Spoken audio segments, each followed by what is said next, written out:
सभी साथियों को रजत सिंह का क्रांतिकारी सलाम और नमस्कार। जितने भी साथी जुड़ चुके हैं कृपया करके इस लाइव वीडियो को ज़्यादा से ज़्यादा शेयर करें और ज़्यादा से ज़्यादा साथियों तक इस वीडियो को पहुंचाएं, जिससे 13 जुलाई के संघर्ष 5 जुलाई से 13 जुलाई के संघर्ष के बाद 13 जुलाई के बाद आप सबके बीच से हट जाना और आगे शिक्षक भर्ती का मुद्दा कहां तक पहुंचा है, आगे हमें नई शिक्षक भर्ती के लिए क्या क्या करना चाहिए, इस मुद्दे पर मैं लाइव आया था। आप सब बेसब्री से बहुत मेरे साथी थे जो व्हाट्सएप फेसबुक के माध्यम से हमसे लगातार जुड़े हुए थे और बार बार स्वास्थ्य का हालचाल और बार बार पता कर रहे थे, भैया आप लाइव आ जाइए, कैसे हैं, क्या हुआ। 13 जुलाई के बाद से आपका ना कोई अपडेट मिल रहा है, ना आपका फोन स्विच ऑफ है। बहुत सारी चीजें व्हाट्सएप पे फेसबुक पे विभिन्न तरीके से पता चली हमें। उनके लिए धन्यवाद जिन्होंने हमारे इतने स्वास्थ्य के लिए और हर चीज के लिए जो है ध्यान रखा।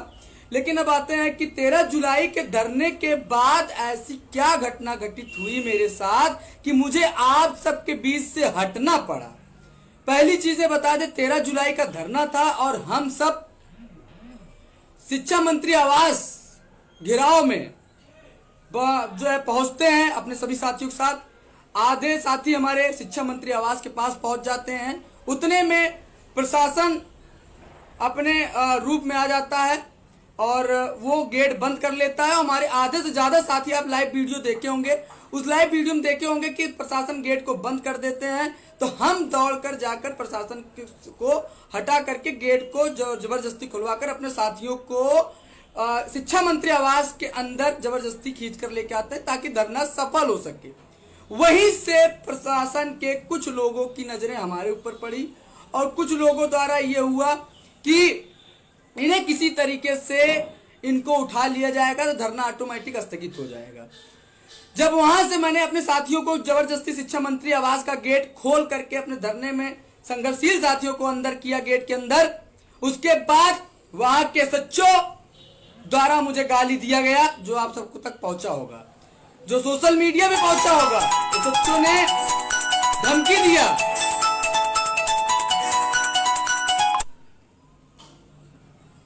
सच्चों ने धमकी दिया कि अगर ज्यादा नेता बनोगे तो मुकदमा कर दूंगा, और गाली के साथ उन्होंने हमें संबोधित किया।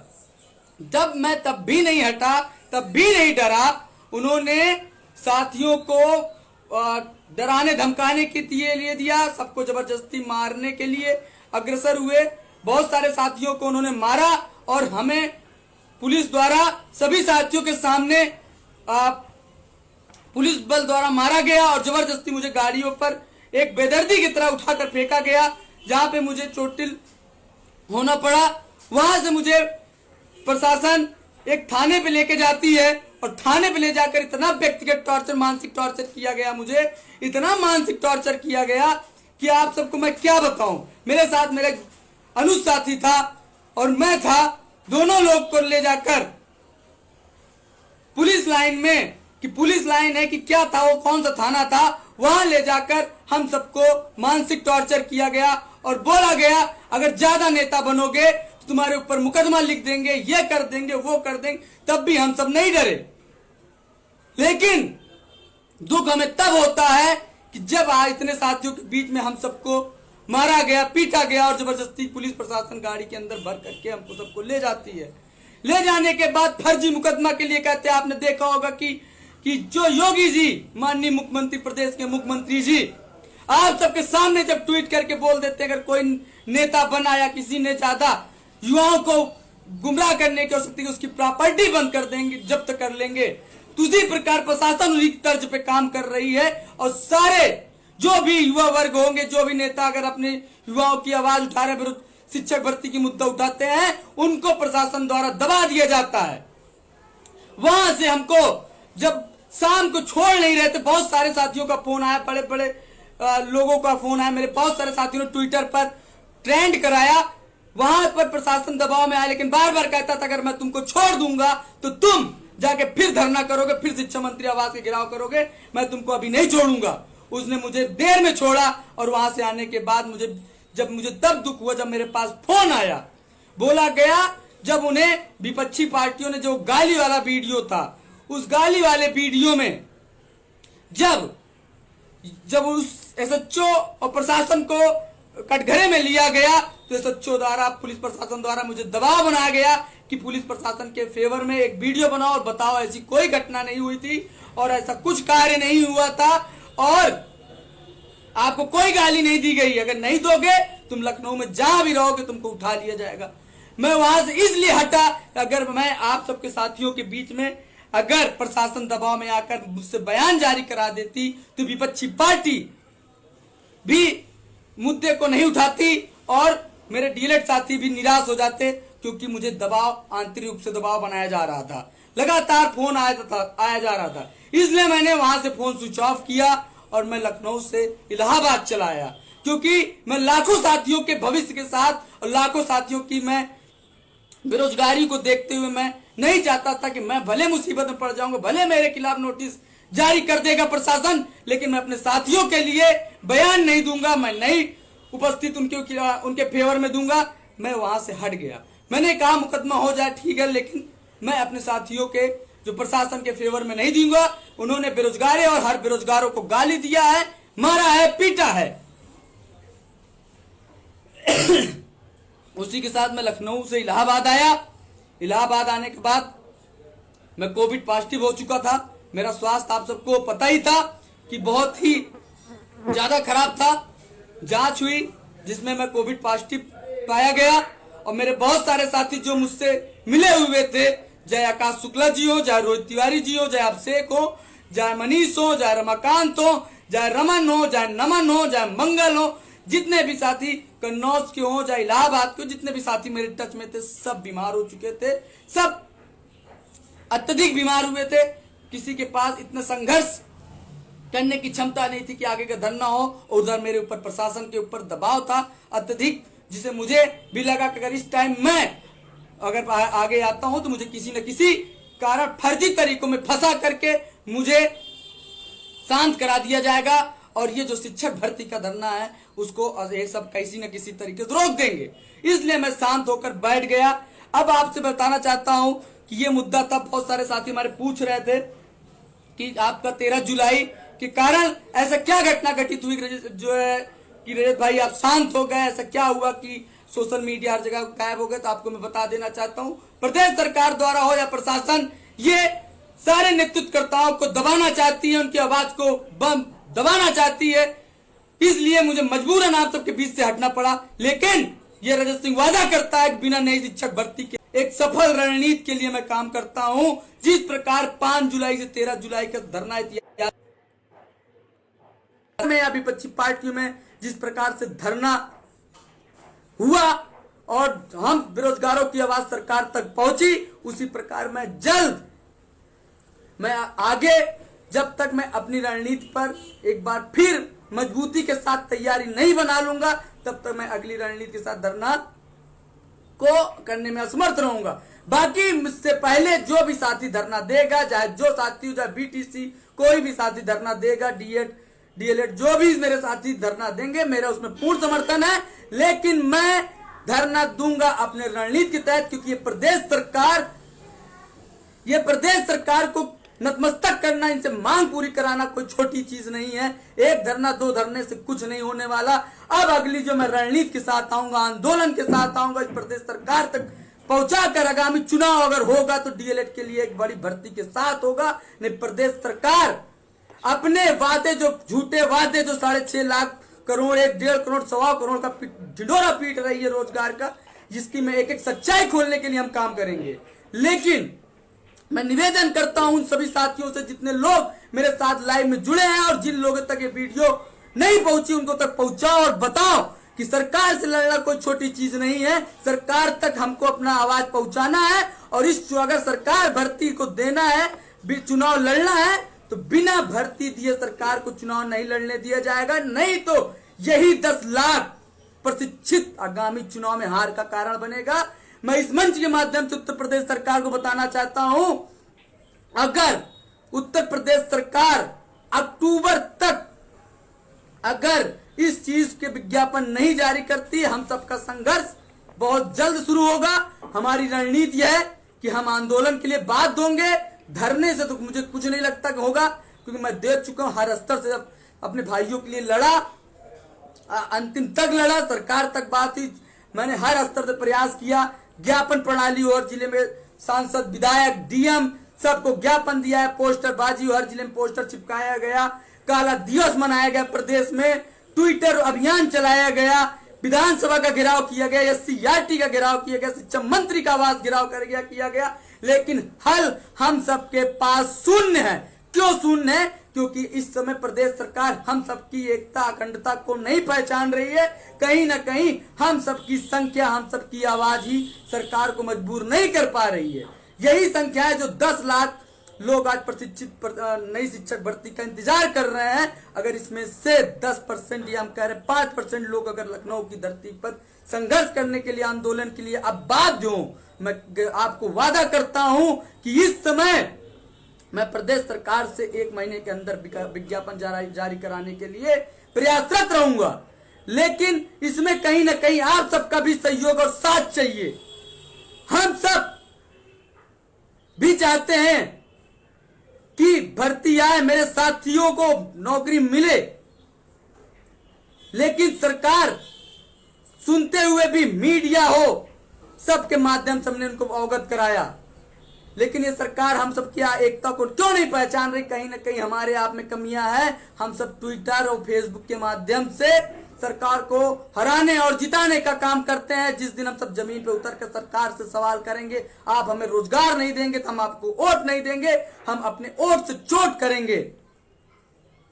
इस बात के साथ आप सब संघर्ष मेरे साथ करेंगे। जो मैं तैयारी बनाया हूं, मैं चाहता हूं कि इस तैयारी में मैं जरूर कह रहा हूं, जन सैलाब के साथ इस लड़ाई में सरकार क्या, राष्ट्रीय स्तर के माननीय प्रधानमंत्री और गृह मंत्री अमित शाह जी मजबूर ना हो जाए बयान देने के लिए, तो मुझे बताइएगा। जो ये हम सब लड़ाई लड़े हैं, इस लड़ाई को प्रादेशिक स्तर पे लड़ा गया है और मेरी जो रणनीति है उस रणनीति को भी मैंने बनाया है। लेकिन इस लड़ाई के लिए हमें राष्ट्रीय लेवल से भी लड़ाई लड़ी पड़ेगा, प्रादेशिक स्तर से भी लड़ना पड़ेगा। इस लड़ाई के लिए हमारी जो कमजोरी है उस चीज को मैंने देखा। वो लड़ाइयां आपने देखा होगा कि 5 जुलाई हो जाए, 13 जुलाई में जो भी साथी आते थे, एक साथियों को रुकने के लिए दूर दूर से आए हुए जो साथी हैं, वो साथी रुकने के लिए एक स्थान चाहिए लखनऊ में, खाने के लिए 2 जून की रोटी चाहिए उनको, सोने के लिए एक चटाई चाहिए उनको, धरना प्रदर्शन करने के लिए एक मंच चाहिए, एक चटाई, बैनर, टोपी, एक अच्छी रणनीति चाहिए। इसके लिए आर्थिक, शारीरिक एक मजबूत संगठन और कानूनी दांवपेच का अत्यंत जरूरी है। अगर नेतृत्वकर्ता आप सबके बीच में प्रशासन उसको उठा लेती है तो आपके ट्विटर, फेसबुक से कुछ नहीं होता है, जब तक आपके बैकग्राउंड पर किसी बड़े नेता, किसी वकील का साथ ना हो। कोई आपको छुड़वाने वाला होना चाहिए कि आपको जेल में मेरे साहब के सबके सामने मुझे ले गए। अगर यही सरकार, जब मैं सरकार को लगातार कटघरे में खड़ा करता जाऊंगा, ये सरकार, ये प्रशासन मुझे फर्जी मुकदमों में फंसा देगी और आप सब ट्विटर, फेसबुक के माध्यम से मुझे छुड़वाने का प्रयास करेंगे, जो नाकाम रहेंगे।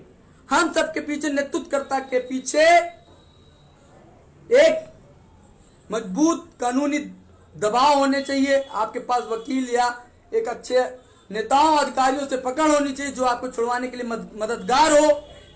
आप एक मजबूत संगठन, मैं आज के लाइव में बता देना चाहता हूं कि हाँ, आज संगठन कमजोर हुआ है। उसका रीजन है, बहुत सारे साथी कहते हैं कि भैया जिला अध्यक्ष आ जाना चाहिए, उपाध्यक्ष आना चाहिए, छात्रा लीडर आना चाहिए। भैया मैं आपको बता देना चाहता हूं कि इस समय डीएलएड में किसी का बैक सेमेस्टर, किसी का टेट फेल है, जिसकी वजह से वो निष्क्रिय हो चुके हैं। आजकल उसी की वजह से कारखानी अधिकतर जिलों की निष्क्रिय चल रही है। लेकिन बहुत जल्द इस मंच के माध्यम से बता दे रहा हूं, डीएलएड प्रशिक्षु मोर्चा एक बार फिर पूरे उत्तर प्रदेश में एक कारखानी का गठन करेगा। 14 बैच, 15 बैच, 17 बैच, 18 बैच के सक्रिय प्रशिक्षण पूर्ण कर चुके टेट पास प्रशिक्षितों को एक बार फिर से आगे लाएगा जिले से, और वहां से उन कारखानियों को सक्रिय करके उनको लेकर एक बड़े आंदोलन के लिए हम प्रदेश स्तर पर, राष्ट्र स्तर पर हम संघर्ष करने के लिए तैयार होंगे। अगर प्रदेश स्तर पे आंदोलन पे सरकार नहीं सुनेगी तो हम राष्ट्रीय स्तर पे धरना प्रदर्शन कर कर राष्ट्रीय पार्टी भाजपा को दिल्ली की सड़कों पर बता देंगे कि अगर आपने उत्तर प्रदेश के युवाओं को नई शिक्षक भर्ती नहीं दिया तो पूरे भारत में आपका प्रचार होगा कि आपने जो एक रोजगार के नाम पर एक पैसे का आप काम नहीं करते हैं। बस मैं इतना चाहता हूं, आप सब संगठित रहें। मैं चार चीजें जो चीज है मुझे लगी, इस चीजों को मजबूत करना चाहिए, क्योंकि मजबूत से ही जो देखता हूं 2 दिन 4 दिन 10 दिन में धरना हो जाता है। मुझे पता है, मेरी संवेदना है। सरकार, मुख्यमंत्री, प्रदेश का मुख्यमंत्री, शिक्षा मंत्री लाखों प्रशिक्षित की भावनाओं को न समझकर जिस तरह का बयान दे रहा है रोजगार न देने के लिए, और बार बार हमारा प्रदेश का शिक्षा मंत्री मुझे बच्चों का और शिक्षकों का अनुपात समझाता है। मैं उस शिक्षा मंत्री जी से कहना चाहता हूं कि बच्चों का जो आप अनुपात बार बार मीडिया में बताते रहते हैं, आप कृपया करके महोदय इस बार फिर से अनुपात शिक्षक और बच्चों का लगाइए। इस बार 3 गुना ज्यादा एडमिशन नौनियालों का हुआ है, उस हिसाब से अब तब भी आप अगर भर्ती देंगे तो 1 लाख से ज्यादा पद खाली है। आपके अनुपात जो समानुपात लेकर निकले हो, अगर रिटायरमेंट की भी सीट को जोड़ोगे तब भी आपकी सीटें खाली हैं लाख के ऊपर, और आपने हलफनामा के हिसाब से देखोगे तब भी आपके 51,112 पद खाली हैं। मैं आप सबको ये बताना चाहता हूं, इस सरकार से लड़ने के लिए हमें 4 चीजों पर विशेष काम करना पड़ेगा, और मुझे विशेष करके इस काम करना पड़ेगा। एक मजबूत संगठन होनी चाहिए, और एक मजबूत संगठन के साथ कानूनी पकड़ होनी चाहिए, जो आपको विभिन्न फर्जी मुकदमे फंसाने के बाद भी आप सरकार से, प्रशासन से छूट सके, और एक मजबूत संगठन के कारण आपके अधिक संख्या बल में सरकार से लड़ सकेंगे। और बचा आर्थिक, धरने में आए हुए बच्चों को 2 टाइम खाने के लिए, 2 टाइम खाने के लिए, सोने के लिए खाल, 2 टाइम खाना, बैनर पोस्टर के लिए एक स्थान जब मिलेगा तो बच्चे जो दूर दूर से आते हैं वो धरने में रुकेंगे। इसी प्रकार अगले दिन आने वाले व्यक्ति भी जब उनको खाने पीने रहने की समस्याएं दूर हो जाएंगी, वो व्यक्ति रुकते जाएंगे, जनसैलाब बढ़ता जाएगा, और वही जनसैलाब सरकार के लिए मजबूर करेगा और आगामी विज्ञापन में एक सार्थक लड़ाई बनाएगा। अगर आप देखते होंगे चाहे जितना बड़ा धरना हो, 10 बजे बच्चे आते हैं, 5 बजे खत्म हो जाता है, बच्चे चले जाते हैं। उसका रीजन मैं बता रहा हूं आप सबको। उसका रीजन ये है कि जब बच्चों को रुकने का स्थान नहीं मिलेगा, बच्चों को खाने की व्यवस्था नहीं मिलेगी, जो साथी हमारे हैं मजबूर हो जाएंगे। जब मजबूरी में वो सब अपने घर की तरफ पलायन करेंगे, क्योंकि उनकी भी मजबूरी है।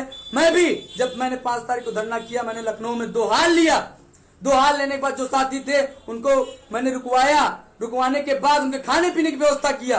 मैं भी एक बेरोजगार हूं, मेरे जो साथी थे उनको पता था मैं किस तरह से पैसे की व्यवस्था कर करके मैंने उनके सबके खाने पीने की व्यवस्था। अभी भी मैं लखनऊ के निशातगंज में 2 कमरा लिया गया, आप ही सबके लिए लिया गया, किसी तरीके से उसको पैसा को भरा गया। भरने के बाद जो हमारे साथी रुके हुए थे संघर्ष करने के लिए, उनको खाने पीने के लिए व्यवस्था कराई जाती थी, और चटाई, जो बैनर की टोपी की धरने को, मंच को सजाने के लिए, उसके लिए भी पैसा अर्जित किया जाता था। लेकिन हम सब अभी एक बेरोजगार हैं, हम सबको भी पैसे के लिए एक अत्यधिक अभाव पड़ता है। इसलिए मैं धरने को कुछ दिन रोक करके एक सफल रणनीति के साथ आप सबके बीच में जब उतरूंगा मैदान में, जब मेरे पास मजबूत संगठन होगा, मैं आर्थिक रूप से मजबूत होऊंगा, और जब मैं कानूनी चीज रूप से पकड़ में मजबूत होऊंगा, तो मैं खुल के संघर्ष करूंगा एक बड़ी भीड़ के साथ, और बच्चे भी मेरे साथ संघर्ष करेंगे। क्योंकि जब मैं आर्थिक रूप से मजबूत होऊंगा तो एक बड़े हाल के लिए अग्रसर होऊंगा, हाल लिया जाएगा और खाने पीने की व्यवस्था हो जाएगी। वही बच्चे मेरे साथ रुकेंगे। जब मेरे ऊपर कानूनी दबाव, मेरा पकड़ अच्छा होगा, जब मेरे पास वकील और अच्छी एक राजनीतिक पकड़ पीछे से होगा, जब मुझे प्रशासन द्वारा फंसाया जाएगा तो उनके द्वारा मुझे छुड़ाया जा सकता है, फिर मैं अपने संघर्ष स्तर पे पहुंचकर आप सबके लिए दोबारा नेतृत्व करूंगा। तब जाकर ये आंदोलन, जब मैं लगातार प्रदेश सरकार को लड़ने के बाद, मीडिया तक पहुंचने के बाद, राष्ट्रीय स्तर पर लड़ाई जब लड़ी जाएगी, दिल्ली तक पहुंचेगी ये मैटर, तब हम सबके सामने सरकार मजबूर होगी। तब राष्ट्रीय लेवल की ये जो पार्टी है इसके ऊपर दबाव आएगा।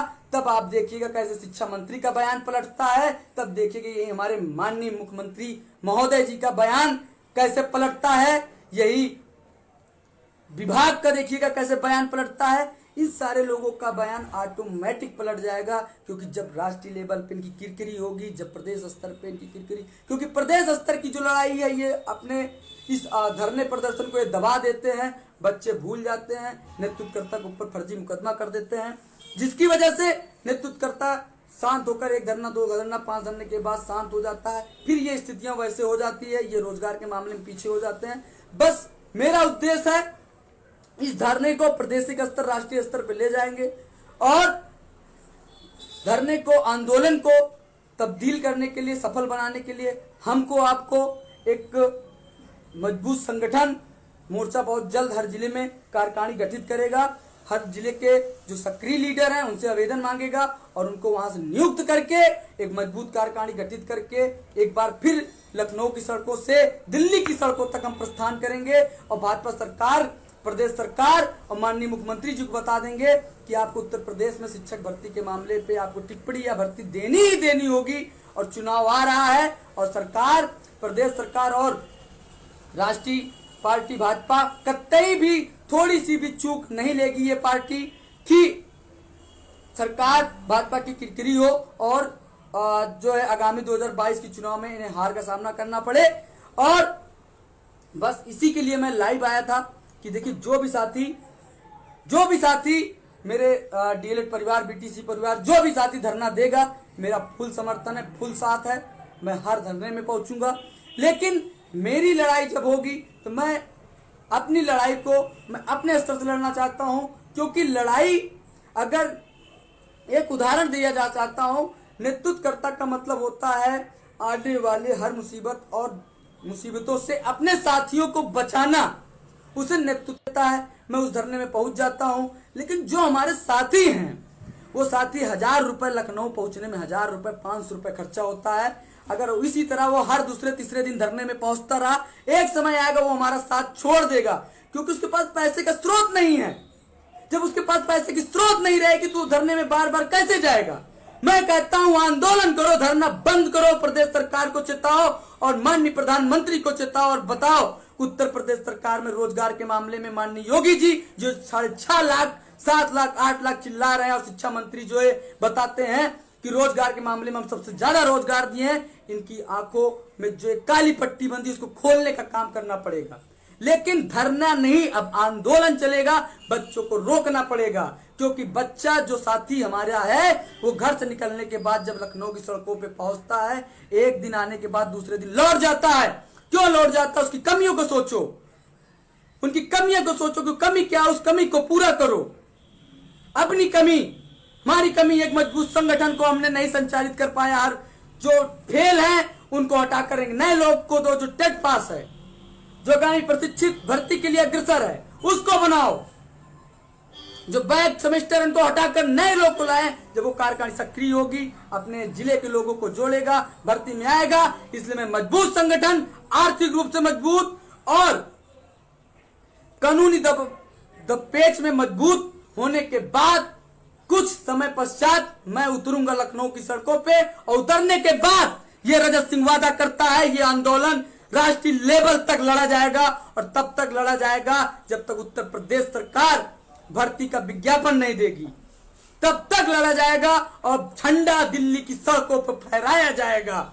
अगर सरकार को भर्ती देना होगा तो हर हाल में भर्ती दे, ये चुनावी जुमला ना दे कि दिसंबर में टेट कराएंगे, 2022 में सरकार बनेगी तो भर्ती दिया जाएगा, नहीं तो नहीं दिया जाएगा। डीएलएड प्रशिक्षित इसलिए डीएलएड नहीं किए हैं आपके चुनावी जुमला लेने के लिए। हमने 2 लाख रुपए खर्च किया है। हम अध्यापक देश के राष्ट्र निर्माता हैं, तो हम छोटी मोटी पार्टियां जो 5 साल में अपना हुक्मनामा पेश करती हैं, उनकी सरकार बदलने के लिए हमसे एक बड़े स्तर पे भी काम कर सकते हैं। लेकिन हम सब अध्यापक बनने के लिए अग्रसर हैं। बस हम सबको एक नौकरी चाहिए और नौकरी के लिए सरकार नौकरी दे और बस वो अपना कार्य करे, हम हमें अपना कार्य करने दे, हमको नौनिहालों में अपना कर्तव्य निर्वहन करने के लिए भेजा जाए। बस मैं इसी के लिए लाइव आया हूं और मैं समझाना चाहता हूं जो भी साथी, मैंने फिर बताया इस धरने के मन के माध्यम से फिर बता रहा हूं, मेरा धरना जब हम सबका धरना जब होगा, इन कमियों को पूरा करके लखनऊ की सड़कों से दिल्ली की सड़कों पर उतरने का काम करेंगे। बाकी जो उससे पहले जो भी साथी धरना देगा, उस साथी का धरने में मेरा तन मन धन सबसे सहयोग है। लेकिन वो इस चीजों को सोचे विचार करे कि शिक्षा मंत्री मुख्यमंत्री के बयानों से हमें पता है बहुत सारे डीलेट साथी मानसिक अवसाद में चले गए हैं, लेकिन एक नेतृत्वकर्ता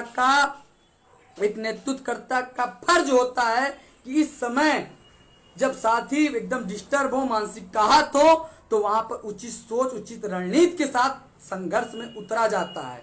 न कि जो हमारे प्रशिक्षित साथी हैं वो मानसिक परेशान हैं, उनको ये लग रहा है कि जितना जल्दी धरना होता जाएगा सरकार तक बात पहुंचेगी।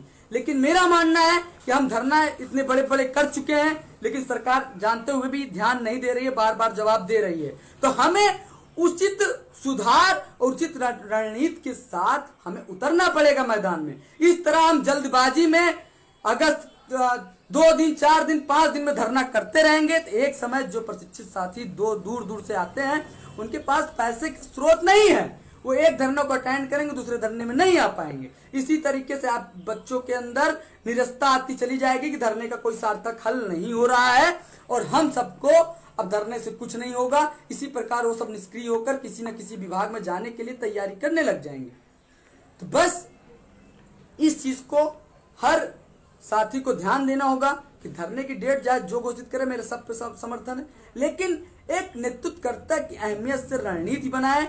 इस तरह से कुछ साथी जो हमारे साथी मुझे पता है, उनके साथ मेरी संवेदना है कि जो मुख्यमंत्री हमारे प्रदेश का मुख्यमंत्री को इस तरह का बयान नहीं देना चाहिए, शिक्षा मंत्री को नहीं देना चाहिए। उन्होंने बयान दिया है तो हमें उग्रता से काम नहीं लेना चाहिए। अगर मुख्यमंत्री का बयान आया, हम उग्रता से धरना रख दे रहे हैं, तो उसका कोई सार्थक पहल और कुछ निकलने वाला नहीं है, क्योंकि हम सब सही तरीके से काम नहीं कर रहे हैं। हम जाएंगे फिर 200-400 बच्चे आएंगे, 200-400 बच्चे आने के बाद हम सब 10 से 5 बजे तक चिल्लाएंगे, फिर घर को बैग उठाएंगे चले जाएंगे, बच्चों का 1500 खर्चा हो जाएगा, फिर वो दोबारा आने में सोचेंगे। तो हमारा उद्देश्य है कि आप सब जो भी धरना जिसकी मन है वो जाए धरने में, लेकिन एक उचित रणनीति उचित समय के बाद रण क्षेत्र आंदोलन के लिए आंदोलित हो, उसके बाद तभी बैग घर पर रखें, तभी पैर कदम पर रखें जब हम सबकी मांग पूरी हो जाए। अगर इससे पहले आप ऐसे हर धरने की डेट पे आप आते रहेंगे, आपके घर का पैसा जाता रहेगा और धरने के सार्थक चीज नहीं निकलेगा। हमने हर स्तर से प्रयास किया, शिक्षा मंत्री हुआ, SCRT हुआ, विधानसभा हुआ, हर स्तर, लेकिन ये सरकार नहीं समझ रही है। लेकिन जो कमियां हैं उस कमियों को आप समझिए। एक बार घेराव हुआ, फिर अगले दिन करो, फिर अगले दिन करो, फिर यहाँ घेराव करो, वहां घेराव करो। जब प्रदेश सरकार के हर विभागों से लेकर हर जगह घेराव करने के बाद सार्थक लड़ाई ना हो, तब अलग अलग रणनीतियों के साथ हमको उतरना पड़ता जाएगा। अब हमें धरने से नहीं, आंदोलन से ही विज्ञापन निकाला जा सकता है। बस इसी के लिए लाइव आया था। अगर कोई साथी कोई प्रश्न पूछना चाहता है पूछ सकता है, लेकिन आपको मैंने जो था सच्चाई, उस सच्चाई और रण क्षेत्र के बारे में बताया कि ये सरकार तक अगर हम सब दबाव बनाएंगे तो आंदोलन करना पड़ेगा। धरने की डेट ऐसे बीच में रखते जाएंगे, एक समय आएगा साथी हटते जाएंगे, निरस्ता आ जाएगी। बाकी मैंने तो फिर कह रहा हूँ, चाहे जो धरने की डेट रखेगा, हर धरने में मेरा समर्थन है और मैं पहुंचूंगा। लेकिन जो चीजें कमियां हैं, जो एक रण क्षेत्र है और रणनीति है, उस पर काम करके आंदोलन के लिए बाध्य होंगे, एक सफल धरना संघर्ष होगा।